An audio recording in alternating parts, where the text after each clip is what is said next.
Hello viewers, welcome to Bondhon YouTube channel. I am Mohammad Sohag Sohag with you in this video. Now I am showing you how to make modular contactor with motor wiring circuit diagram. If you are new to my channel, please be subscribe and stay with me. Press the bell icon for more my video. If you already subscribed, thank you so much. So viewers, let's start. DP MCB circuit breaker, RCCB circuit breaker, modular contactor, timer, motor, neutral connection to DP MCB, phase connection to DP MCB, output connection from DP MCB to connect RCCB, output phase connection from RCCB to connect modular contactor, output neutral connection from RCCB to connect modular, phase connection input to timer, 2-point, neutral connection input to timer, output connection from RCCB to connect modular contactor, output connection from modular to connect timer, output connection from modular contactor to connect motor,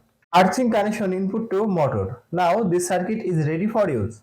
So viewers, that's my video. If you like my video, please like and share my video to your friend. Share my video to your all social media. Thanks for watching my video and thanks for being with me. Thank you so much.